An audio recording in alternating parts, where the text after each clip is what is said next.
Hi all, in today's lecture we will be discussing the topic interpretation of statutes. Now, this is one topic most students skip in exams, but in my view this is one of the most important chapters you should learn if you like law. What is this topic talking about? Let's say there is an act. Who writes the act? Is God creating the act? No. Humans, just like us, in another job, they draft the act. Once the act is drafted, it goes through the two houses of parliament and then the president signs it. And once the president signs it, it becomes an act which everybody follows. Now, why is there an act? For example, let's go back 50-60 years back in time, 1950s or 1850s. Traffic in Chennai or traffic in India is very minimal. That time, did we have traffic signals? Did we have a rule that when you cross school, you have to go in slow speed, zebra crossing? No. All this was not there because number of vehicles moving on the roads were less. When there was more problems kept coming up, more number of vehicles as time kept passing, we had to regulate movement of vehicles, hence we introduced Motor Vehicles Act. So, what we are trying to say is, whenever there is an issue, a law comes in, an act comes in to resolve the issue, and the law or the act is drafted by humans. There is an intention behind an act. Every act has an intention. The person who makes an act, he has an intention. Why is there Companies Act? To do business, you need an entity that represents you. So you have a company. Intention is to have a company that represents you to do the business. Now, he is trying to convey an intention through an act using the language of law. Whatever the person is trying to convey, the person who drafted the law, you should be able to understand it in the same manner. That is point number 1. What they are trying to convey, you should try to understand that. And point number 2, if this law or this act is taken to the court, the judge in the court will interpret the law, the statute, in a particular manner. You should also be able to interpret the statute in the same manner. When you are able to interpret the law in the same manner of the intention of it, and if you are able to understand it the same way the court wants you to understand, then you are good in interpreting the statute. Now, law, there are some rules. How to read the law, basics, what are the things you have to follow. Few basics about law is what is covered in interpretation of statute. Now let us proceed to see what is covered in interpretation of statutes. In the previous section, we understood why should we learn interpretation of statutes. Now, interpretation of statutes in the CA inter level fairly covers all these areas. First, rules of interpretation. We will be covering what are the rules of interpretation, what are the rules you have to follow when you are going to read a law. There are again two sets over here, primary set of rules and secondary set of rules. Then you also have aids of interpretation,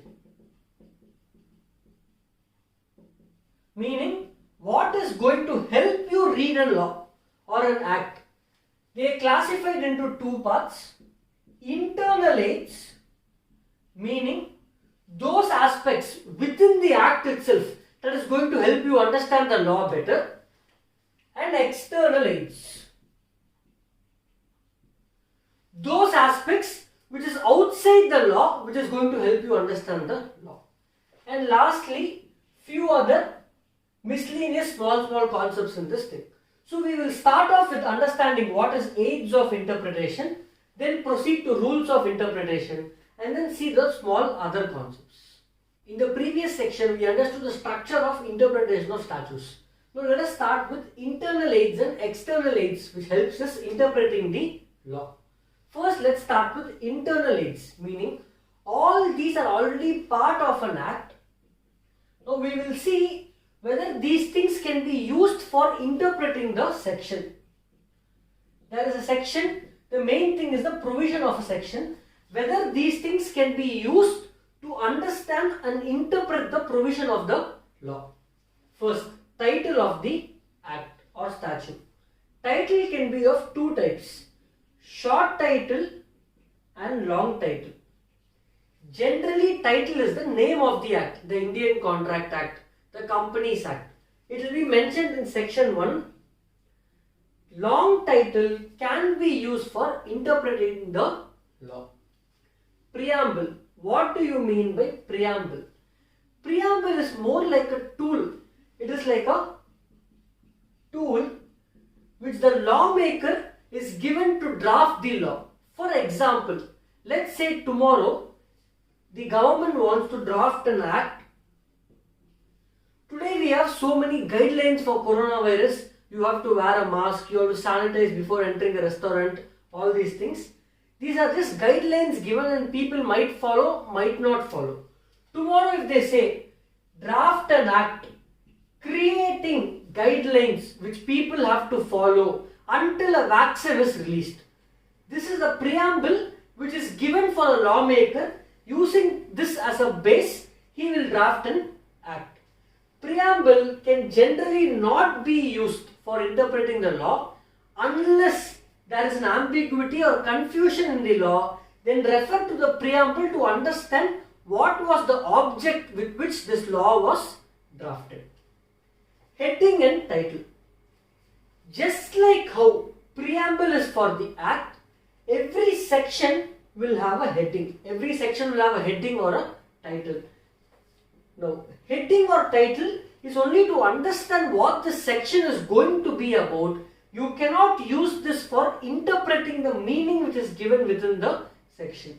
For example, tomorrow they might say, for the Corona Act, they might say usage of masks. Might be the heading. Below this, they might write what is the provision, when to use a mask and when not to use a mask. Heading cannot be used for interpreting the provision.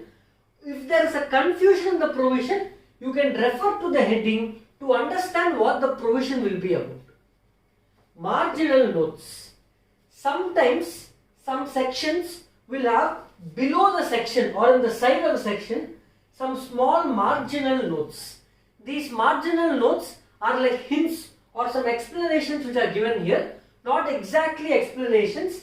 These are some small notes, reference notes for these sections. Can marginal notes be used for interpreting the provision of the section? There are various cases over here.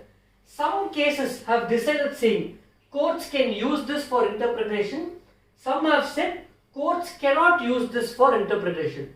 So to summarize, it cannot be used for interpretation unless there is an ambiguity in the section, there is some confusion in the section, then you can refer to the marginal notes. Next, what is a proviso? Proviso is an exception. Like an exception, they will give a general statement, then there will be a proviso to exclude this for some specific set of people. Next, illustrations. Very rarely you will find examples in the act. There will be a provision. To make you understand the provision better, they will give some examples. Can I use the examples to interpret the section? No. Examples is only to enable you to understand the provision a little bit more better. Next, read statute as a whole. Let's say Companies Act section 1 to section 470. You cannot randomly read one section and say, that is, I have read the entire act. You have to read all the sections to understand the entire intention of the act. Schedules. Every act will have some schedules. Schedules are very much part of the act and can be considered for interpreting a statute. And lastly, explanations. Sometimes the lawmaker himself feels that some provision requires some detailed explanations, and they give some explanation notes which can be used for the purpose of interpretation. What do you mean by internal aids? Internal aids, these areas support you to understand the law. What are external aids of interpretation? These are outside the act and they support you to understand the law better. Parliamentary history. Before an act comes, there will be a lot of discussion, background for the act, which discussion happens in the parliament. For example, before the GST Act came, for about 10 to 15 years, they kept discussing in the parliament, should we bring GST or not, should we bring it or not. You can go through all the parliamentary history to understand better why this law was enacted and what was the main intention behind this law. References to other statutes. For example, there was Companies Act 1956, which was replaced by Companies Act 2013.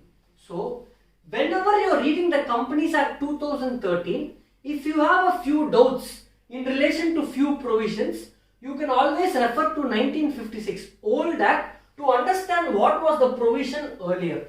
If provision is same now, then there is no issue. But if the provision is changed, you should try to understand why was that provision changed, what led to such change. If some part of the act was repealed or taken away, you can refer to that to understand why the provision has been changed today. But you cannot use this for interpreting the current act. It can only be used as a reference material to get a better understanding of what the law is today. When time keeps changing, as and when time keeps changing, you have to change the law to suit how people are today. So you can only use this as a reference. Dictionary definitions. Now, section 2 of every act gives some definitions for some key words in the act.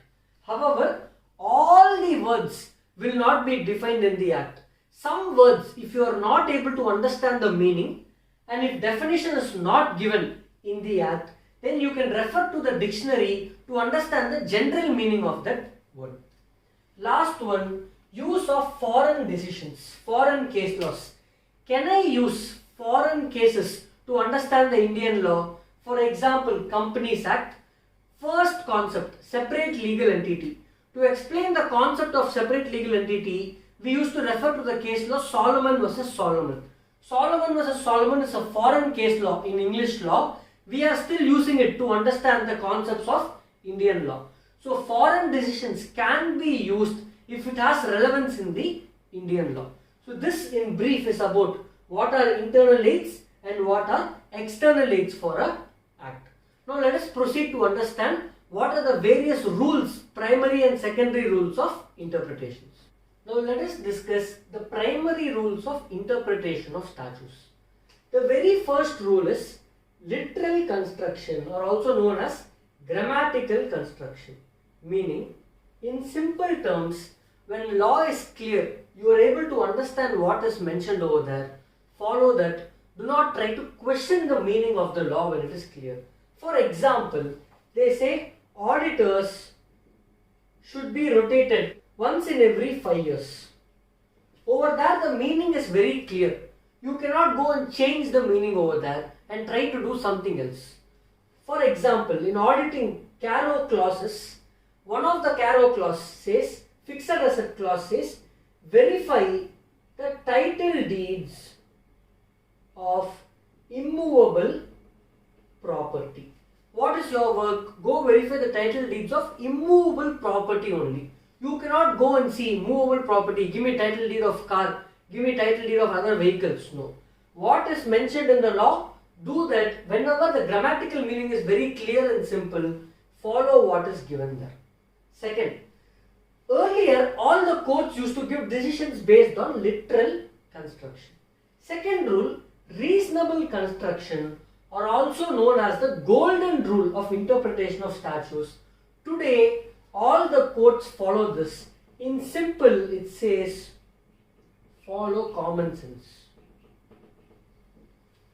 Where the law is not clear or there is some kind of an ambiguity, the courts have the freedom and liberty to follow the common sense and give a decision which is more realistic and practicable than what is there in the law. If there is some ambiguity in the law, then give a more better and common sense decision.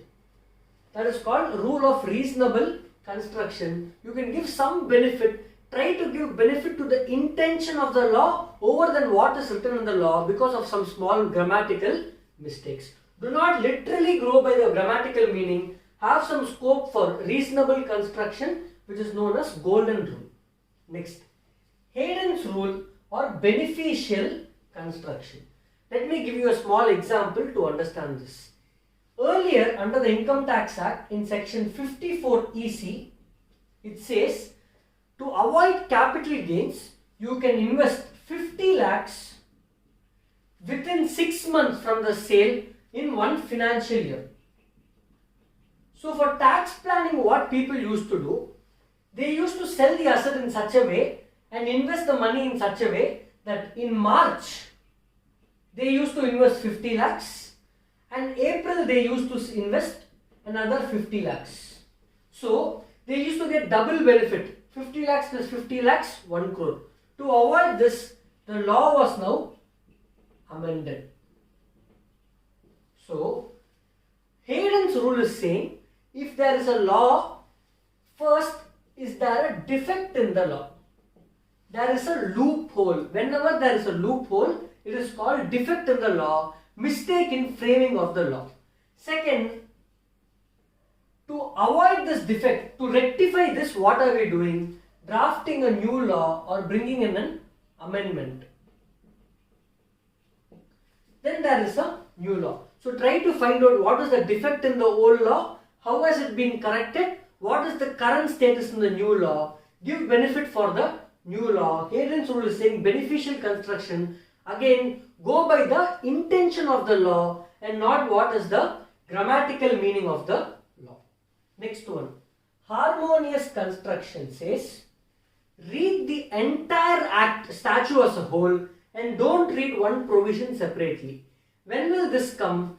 When two or more provisions are conflicting with each other, then harmonious construction rule says try to give benefit for the entire and all the provisions. For example, in Companies Act, for AGM provisions, one section says AGM should be held within 6 months from end of the financial year. Another section says time gap between two AGMs should not be more than 15 months. Now, which one should I follow? 6 months within end of the financial year AGM should be held, or time gap between two AGMs should not be more than 15 months. Harmonious construction says whenever there are two conflicting provisions, try to satisfy both the provisions by reading whole law together. Last one, rule of aegisthum generis. Very simple. To give you a small example for you to understand, let me write tiger, lion, cheetah and other similar animals. If there is a sentence which says tiger, lion, cheetah and other similar animals, where a general word, other similar animals is a general word which is following few set of specific words, then the general word will take the meaning of these specific words. Now can I say other similar animals includes cats and dogs? No. Other similar animals will be wild animals which are similar to tiger, lion and cheetah. That is what the rule of aegisthum generis says. However, this rule is not applicable when the specific words cover all the possible scenarios or cases in the specific. The entire population is covered in the specific words, or if the specific words do not belong to the same class. If I write tiger, lion, dog, cat, snake and other similar animals, then there is no specific words. Each specific word has its own meaning and belongs to a different class. Then other similar animals cannot take the meaning of the specific word. So this is the rule of agistum generis.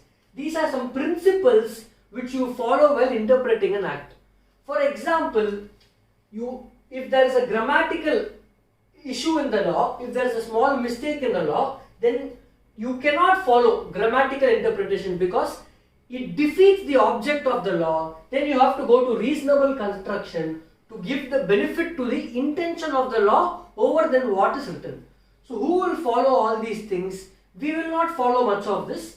The courts, when they get a case for interpretation, they will interpret the provision based on the most suitable rule.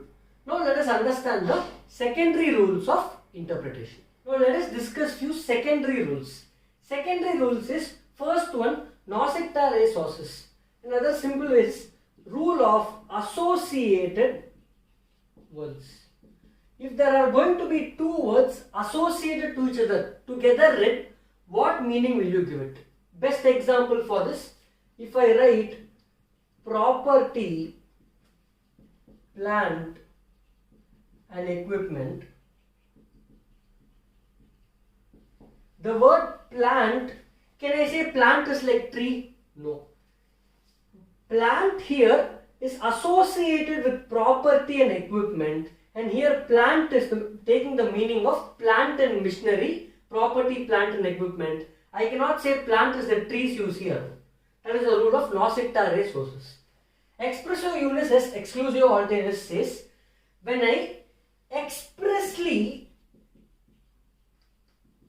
mention something, then the other thing is excluded. Very simple. Again, let's take Caro clause 2 fixed asset. It says, verify the title deeds of immovable property. Expressly I am saying verify title deeds of immovable property, meaning exclude, do not verify title deeds of movable property. I did not say don't verify title deeds of movable property. Expressly saying verify title deeds of immovable property is enough to say don't verify title deeds of movable property as per clause 2 of Caro. Same way, throughout many laws, when they expressly state something, it is implied that they are not stating the other things. So these are the secondary rules. Now let us proceed to understand few other areas in interpretation of statutes. Now let us see few important areas in the rule of exceptional construction. How do you read the word may and shall? And how do you read the word and or in law? This you will get used to it when you keep reading law over years. May is generally a directive provision, meaning it is not mandatory. Shall is generally a mandatory provision, but the otherwise is also possible. May can also become a mandatory provision, shall can also become directory provision, depends on the section and what situation it is being used. Generally, when may and shall are together used in the same section, then may will have the same meaning of may and shall will have the same meaning of shall. If they are used in different section, then the meaning can vary based on where it is used. Sometimes, if the word shall is used against the government, then it will take the nature of may. Now, whenever there is a punishment